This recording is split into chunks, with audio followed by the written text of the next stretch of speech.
Hi everyone, welcome to today's lesson. This is the third part in this series on a limited palette portrait painting in oils. So we're following on from stage one, where we sketched in the general shapes of the shadows in the painting.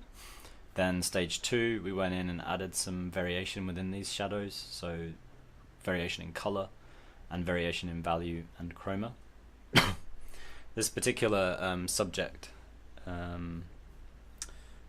is reasonably well lit, so there's not actually a great deal of shadows. So we're going to be doing a bit more today than we did during the shadows section, in that we need to try to block in what's called the dead colouring of the image. So it's going to be developing a certain amount of form, but not loads. That'll be next week. We'll be kind of rendering smaller, more complex forms. This week we're just going to be kind of setting the overall colour of the entire piece. So we'll block in a background probably at the end, and we'll begin by blocking in the mid and light values for the neck, the face, the hair and the beard. We've already got our his sort of jumper that he's wearing blocked in from last week.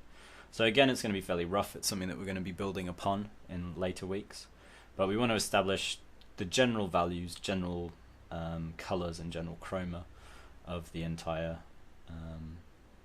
piece this week. So keeping it simple as always. We want to only get more complex once we're confident in how everything looks. So we don't want to go from this just being grey underpainting to a fully rendered image straight away. We're separating the stages so that you can keep things manageable. Later, as you get more confident, you can start to merge stages, but when you're first learning, it's really useful to divide these stages in your head. So I definitely recommend working slowly and working progressively. So we're going to do this dead colouring, allow it to dry, then work over the top with our medium forms, kind of developing specific forms, and then finally we'll add details, which will be the fifth lesson. Yeah, that's pretty much it. The materials are the same as last week, so we're still using our limited palette, which is a Zorn palette, white, cadmium red, yellow ochre, and ivory black. So ivory black and white mixes our blues. We can get kind of dark purpley colours with the red mixed with the ivory black. We can get our flesh tones from various mixtures of the yellow ochre, titanium white and cad red. And then we can get our darker halftones and our greyer halftones from mixing black into that. So it's going to be interesting to see how much we can kind of get, how much variety we can get just from this simple set of colours. And it makes things manageable, and it also teaches you a lot about how colours mix, what happens to chroma, what happens to value when you mix different colours without things being overcomplicated. The first thing I'm going to do is something called oiling in. So these darks have kind of faded slightly since they've dried, which happens to varying degrees depending on the ground that you're using, the type of canvas you're working on. So this is linen. If it was on cotton duck, which is cotton canvas, or prepared with acrylic, it would sink in more. This is oil, an oil preparation on linen, which is quite a stable surface to work on. But still there is some sinking in, so you'll see if I just dip my brush into a little bit of my medium mixture that I have down there, which is again oil and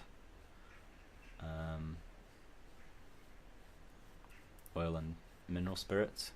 So you can see by painting over what I've already painted, suddenly the value really saturates a lot and gets a lot darker.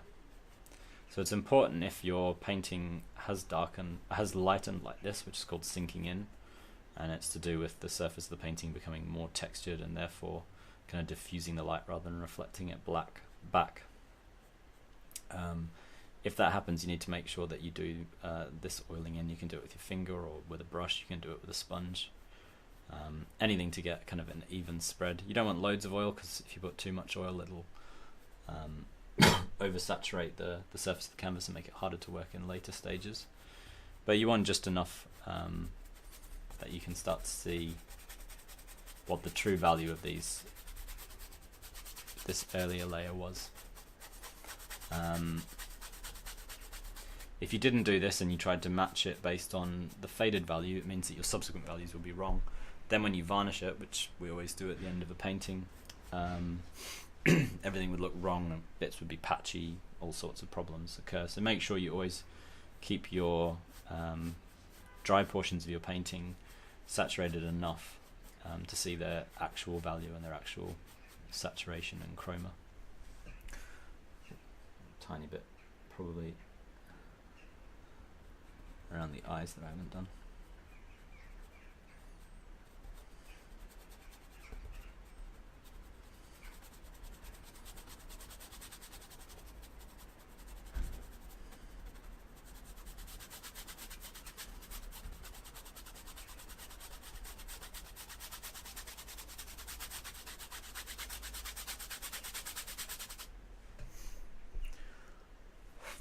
There we go, so that's now ready to work over. So I'm going to now begin with trying to figure out the lightest light in the painting, approximately, and then figure out what the darker halftones will be relative to one another. So it's fairly well lit, this guy, and it's mostly lit kind of primarily kind of through this portion. This side of the face is lit, nose is quite well lit, getting progressively darker, kind of turning darker as it goes that way across the portrait. So I'm going to block that lighter value in, and then the darkest values are actually down here underneath the neck, and then we'll probably go in and do the beard second to last, then a background last. So I'm picking up some white.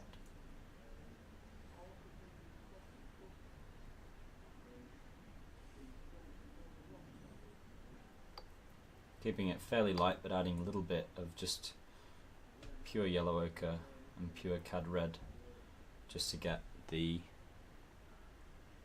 right relative mixture kind of between yellow and red in my image.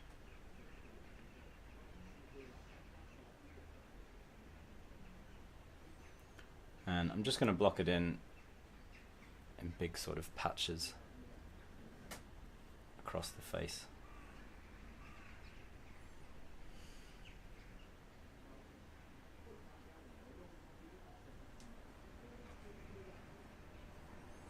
Got a big light patch up there, and then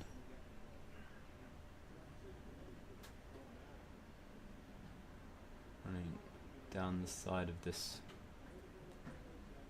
cheek.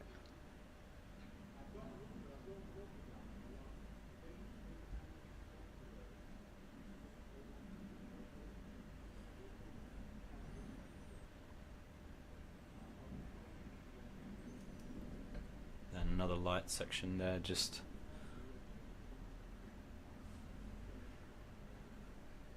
above the beard, or the moustache I should say. And as I say, it's quite light along the bridge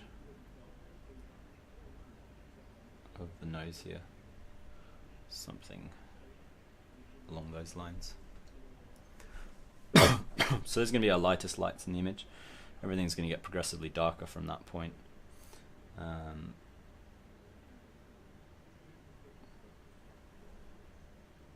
Something like that.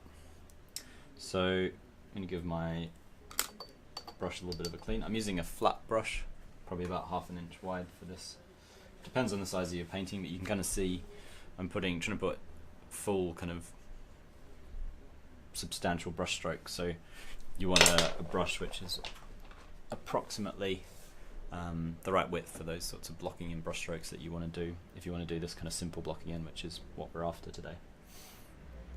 So I'm now going to have a look at some of the darker halftones. So that's going to require a mixture of black, red, and a bit of yellow ochre.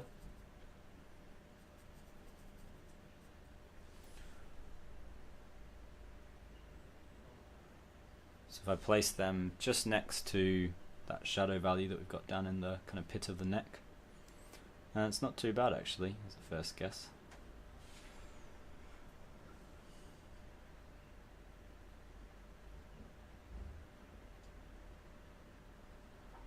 So you'll notice that I try to kind of look across the reference or the subject and see where the same color and value occurs more than once. If you do that, you save yourself time because you're not kind of constantly mixing up new values each time you find something. So yeah, that's not too bad as my my dark value. Get about the same value here. That side of the ear and neck. Kind of emerging from those shadows in the head. So I'm looking all around trying to figure out where it comes from, where it is. Gonna grey it slightly. I think maybe I've made it a little bit too brown. So I can just go in and paint over what I'd already done with this mixture of a grey.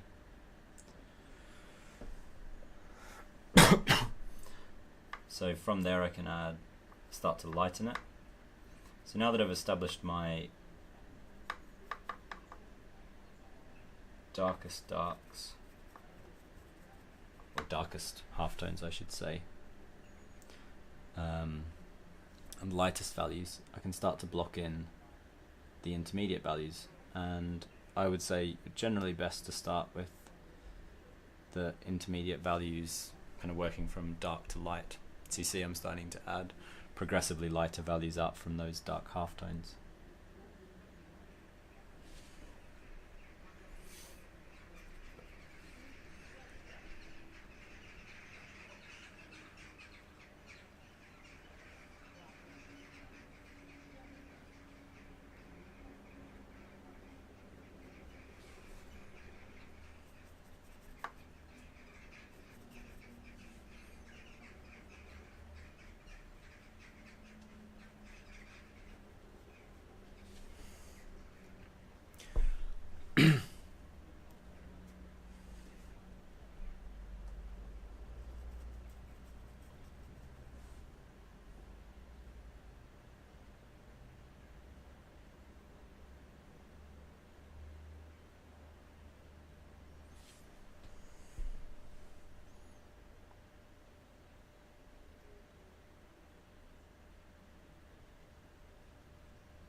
I'm reasonably happy with that.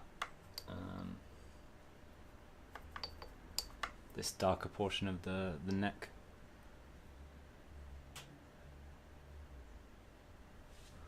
Looking for some subtler shifts in halftones that work their way around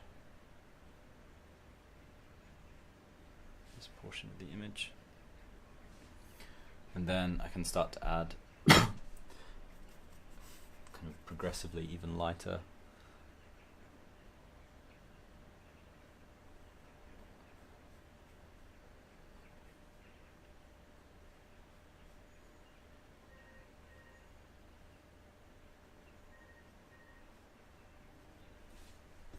halftones emerging from that neck.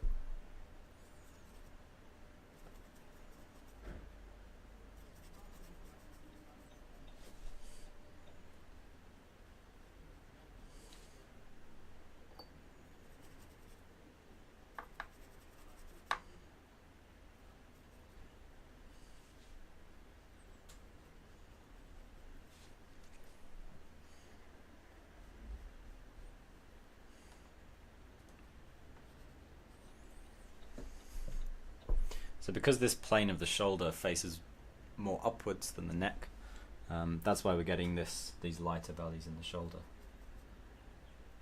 Just to point that out.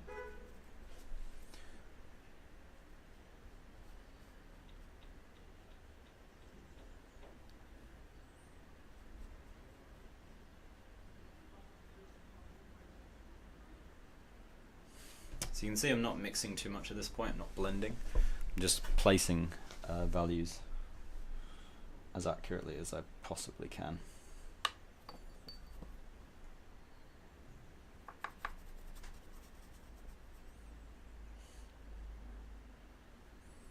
So this feels a little bit too simple, like kind of almost sausage-like, so I just want to disrupt that a bit.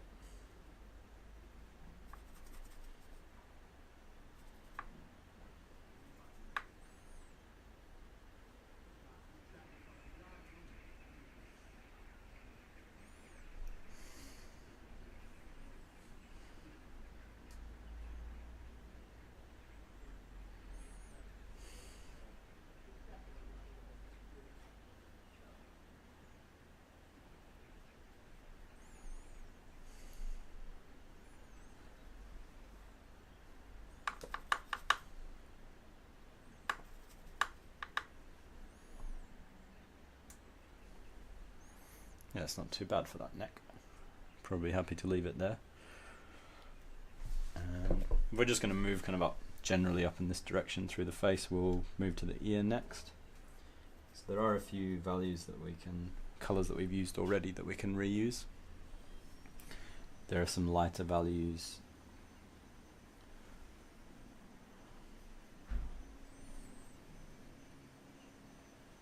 Just around the edge of this ear.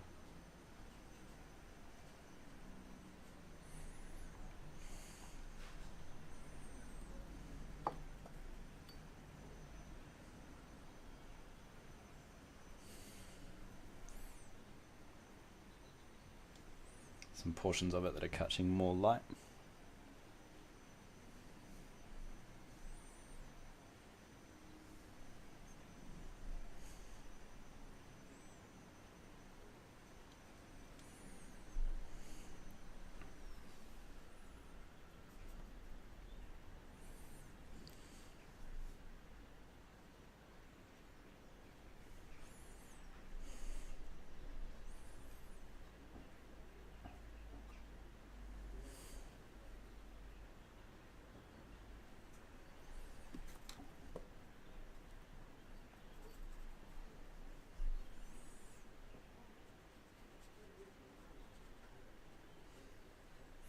I've also got some pink in terms of hue shifts, some more pink hues here in the ear, which is quite common.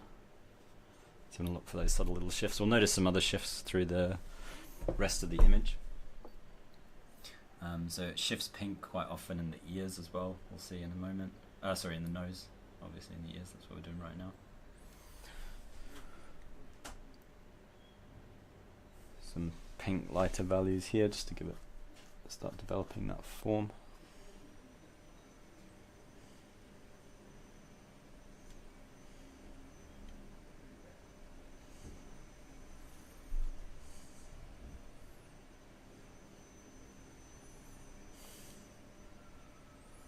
There's a little bit of shininess to the ear, so we're going to get that just by adding a little bit of white in, highlighting some of these points.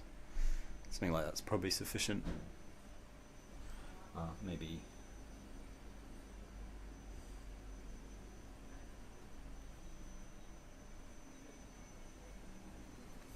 slightly lighter value just here. Ooh, maybe a little bit too far. So you notice that value gets a bit too close to those lighter values, and those are undoubtedly the lightest portions of our image. So they're catching all of that direct light. So something like that's not too bad. So that means we can now move up into the mouth. In this portrait, the mouth kind of blends a bit with the beard. So there's a bit of a light value here, not as light as up there, so kind of more yellowy. Some little value, little notch just underneath the beard, but above the lips there. And then a slightly darker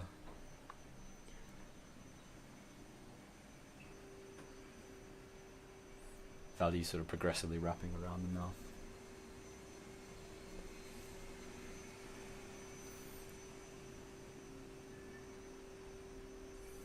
Till we get to that side.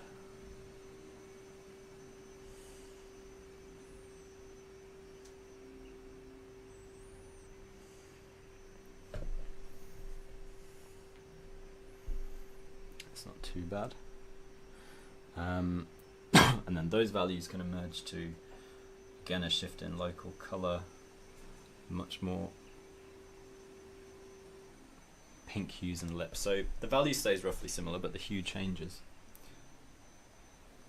You don't want to insist too much with the lips, because if you make them look really different or kind of rapidly different in colour or value, they kind of look like lipstick, especially on a man. So as this guy is not wearing any lipstick, we don't want to make it look like he is. So that's not too bad as a colour shift. We can put a little highlight in there as well. Slightly exaggerated that highlight. Yeah, something like that's not too bad.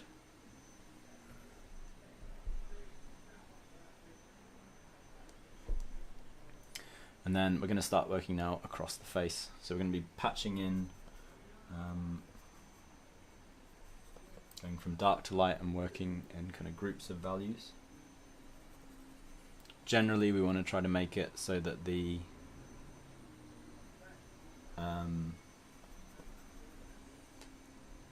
colours on this side of the face are slightly grayer and lower chroma than the other side of the face.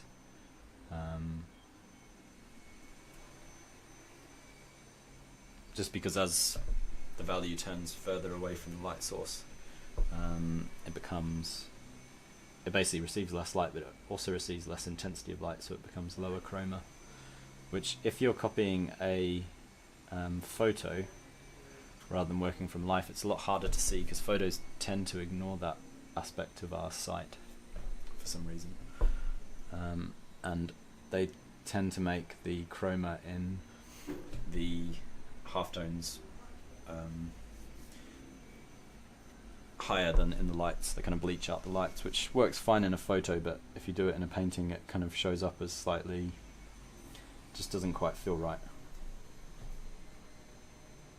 So we're looking for anywhere where these values occur again. So they're kind of coming out,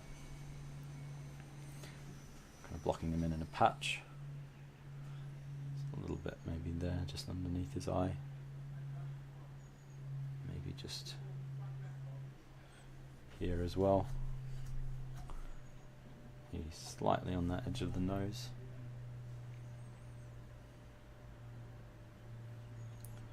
Something like that. Then we can start getting progressively lighter, adding a bit more chroma back in, as I say. So you see that's got lighter and higher chroma.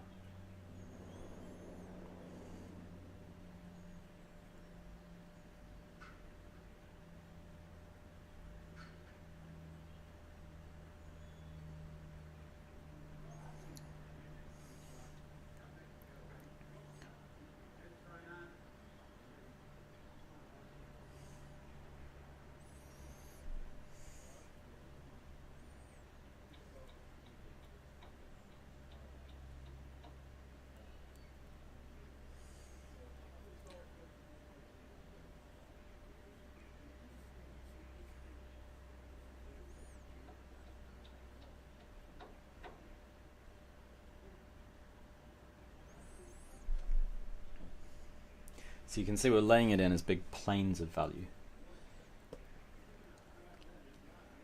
almost like we're sculpting with colour. So you're creating these chiseled blocks as you dead colour that start to give a sense of form.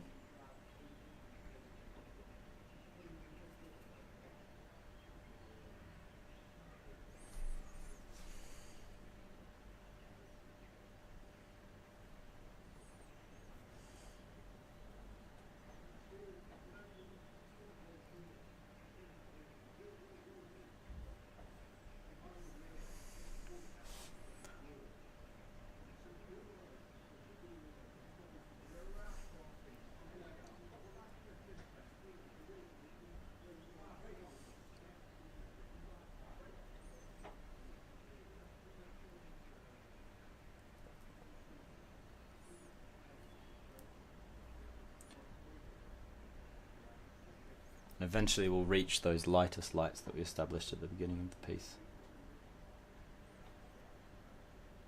And can start to feed into them.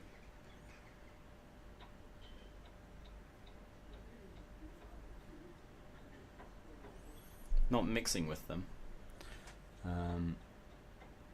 just working up to them and placing colours where we think they need to be.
So there you see that it's kind of sort of come together now, which is always nice. So you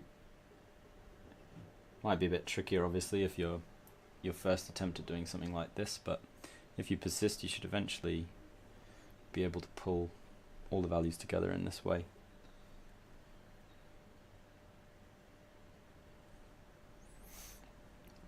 One of the important things is to work gradually, so you're not jumping really quickly ahead.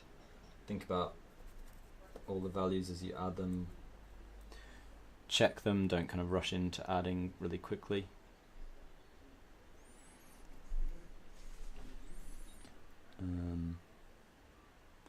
And it shouldn't be too tricky.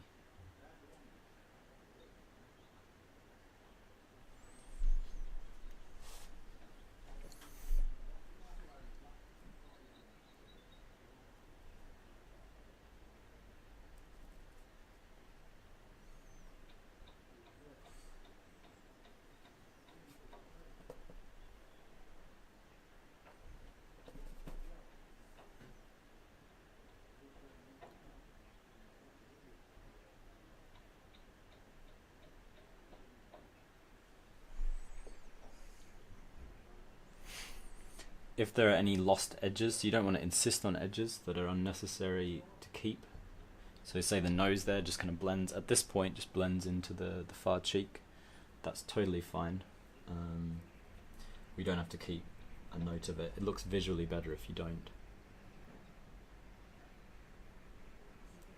If you can, I recommend trying to kind of maintain this larger brush as you do these more refined bits like I am right now, but if you do have to swap to a smaller brush, that's fine.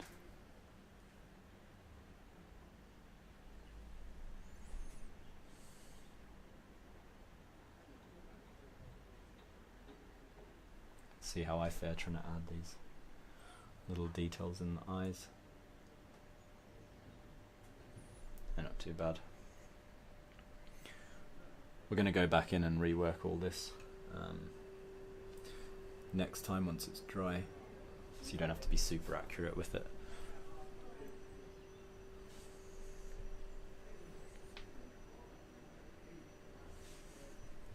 It's just a case of trying to approximately get the right set of values at this stage in the piece.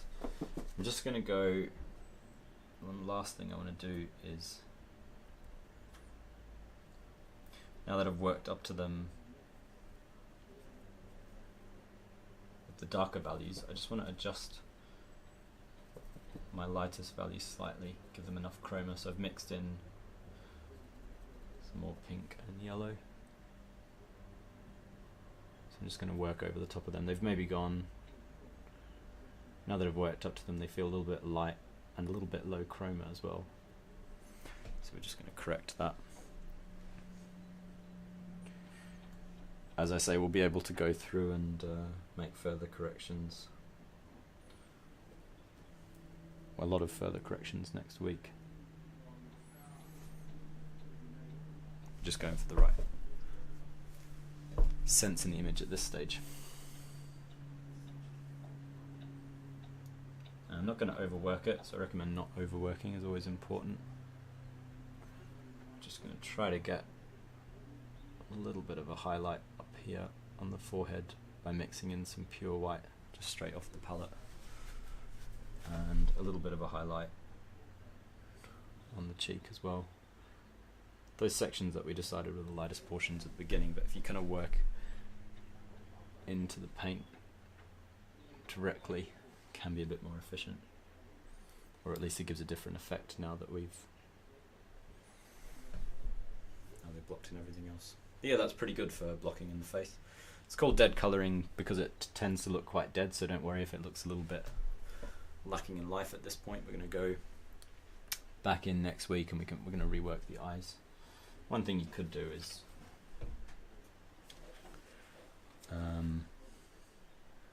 mix a little bit of a kind of grey and white mixture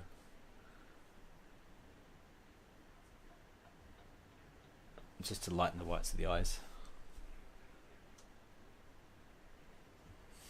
It is quite important. Yeah, that kind of focuses things a bit better. Doesn't look too bad. So next we're going to just quickly, not going to be quite so fussy at this stage, block in the hair. So he's got kind of slightly gingery hair, like myself. So you can block those in a bit more loosely, don't have to be quite so precise. The skin is always the more difficult portion to block in. So again, kind of working from these darker valleys down here and kind of wrapping out of there.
Block some highlights in.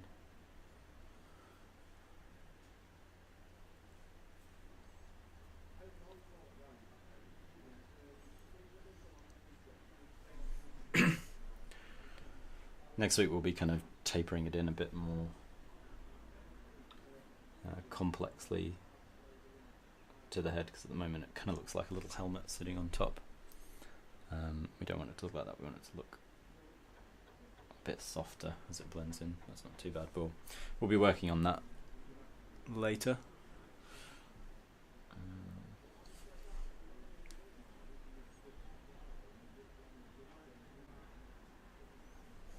Yeah, it's not too bad. And then we can drop down. It's a slightly darker value but still quite high chroma in the beard. Just about there with this.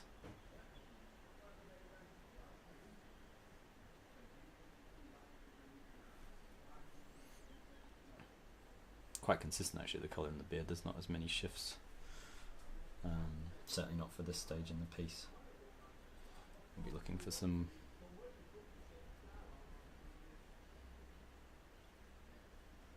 more more specific, interesting little details later on, but for the time being, something like that's sufficient. Maybe an ever so slight little highlight, some little values in here, just to give it the right texture, and on this side down the face. And finally, I am going to block in a really quick suggestion of a background. Try to pick a, maybe see if I can mix a kind of greenish colour. Actually, that's not very nice. Maybe just a neutral purpley colour. Something lighter. Obviously, as you block the background in, it can be anything you like. I'm just going to pick up a flesh tone. I might go back and rework this at some point anyway. So basically, you just want to work something of a background up to what you've painted for the face, so you lose that outline mostly.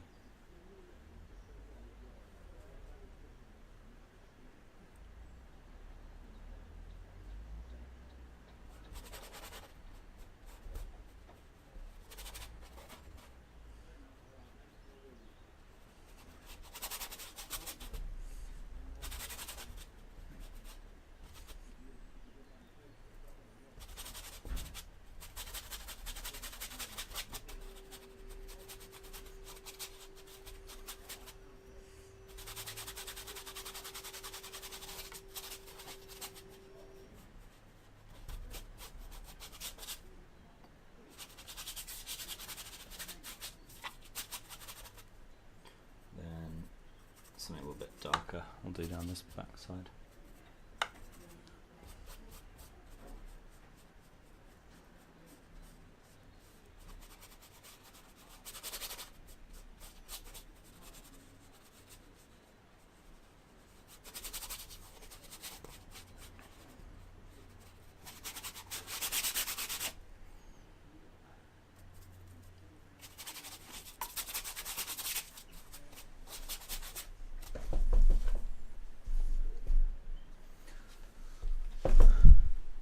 Yeah, and we're alright to leave that there for now. Might do a more interesting glaze over the background later, but it's not too bad. Gonna have to tilt you up just to give you a bit better look. So this is the dead colouring completed. So if you manage to do a pretty good job, it won't look too dead, but it'll certainly look a lot better at subsequent stages as we work it more. You can kind of see the blockiness, that's what you're going for at this stage. Just blocking in planes of the face, keeping things simple, keeping the mixtures simple, paying attention to what you're mixing, trying to maintain chroma and the lights as much as possible. But yeah, that's pretty much it up to this stage in the painting. As always, follow us on YouTube to keep updated with these videos, or join the OCAD service and you'll get tutoring from me personally. Anyone who is in the OCAD service, once you do these paintings, send them through and we can have a look. But otherwise, I'll see you guys next week for the 4th lesson in this series.